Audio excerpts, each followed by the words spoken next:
Start.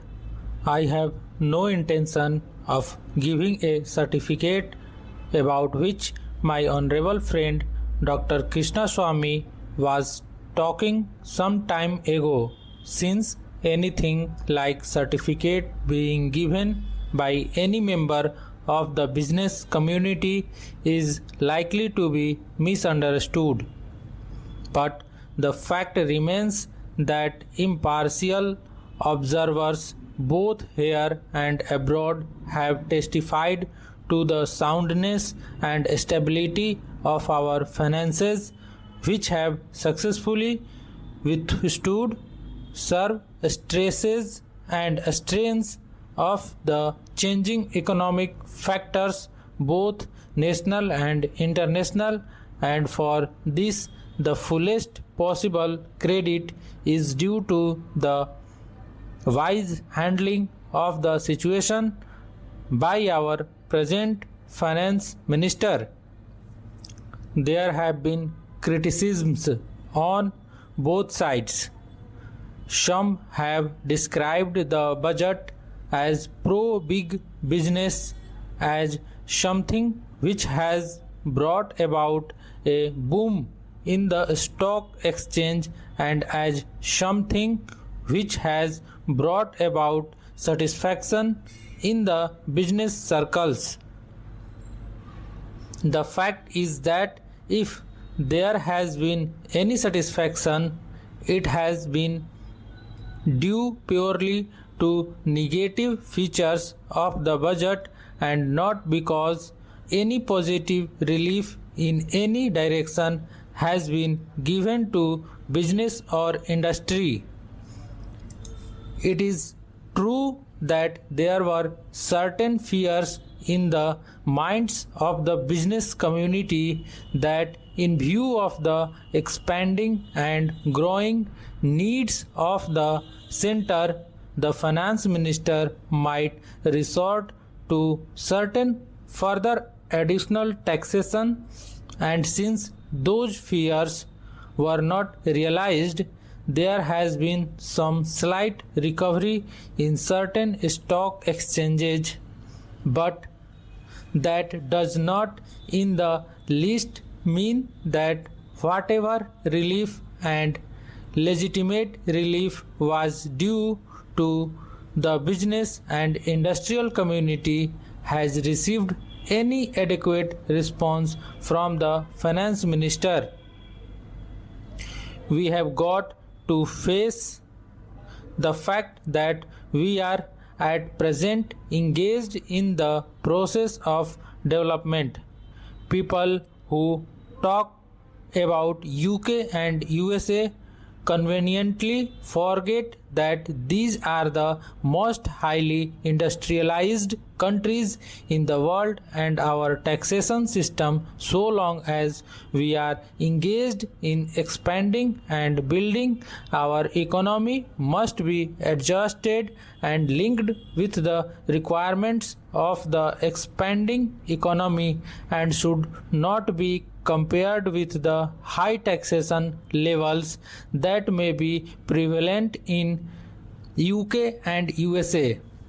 Friends have talked about unemployment, but whether the rising of the direct taxation levels will in any way mitigate unemployment is a question that should be considered.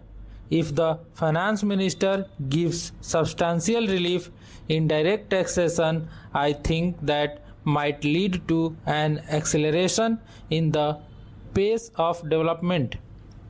So, it has to be considered whether it is relief in taxation which will lead to a reduction of unemployment, or whether it is rising of taxation to the utmost levels which will dry up the resources and channels of capital formation, and thereby not only retard all further development but might also throw the functioning of present industries out of gear.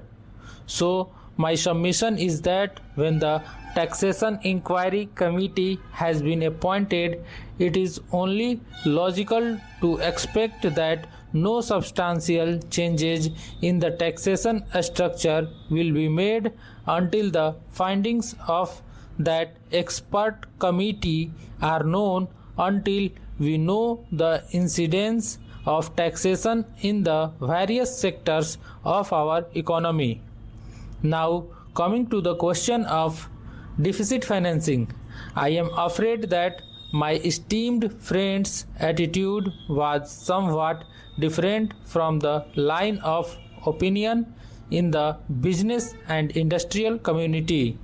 Not that we advocate deficit financing for bringing any artificial rise in prices, but the fact is that those who have criticized deficit financing have not suggested any other alternative or made any other constructive suggestion which will bring about necessary development plans.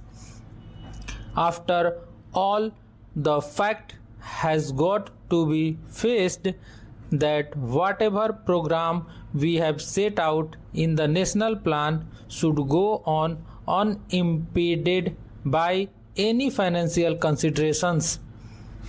An assurance has been given by the finance minister that so far as financial resources are concerned, he will ensure that the 5-year plan will not in any way be retarded. In this connection, I can only say that deficit financing is one thing so far as the revenue budget is concerned. So far as normal expenses and expenditure are concerned, certainly nobody would advocate deficit financing, which might be very undesirable. But when it is a question of doing something abnormal, of investing something in productive channels, then certainly some risk has got to be taken, and I think the finance minister has been fully cautious in taking whatever measures he has so far.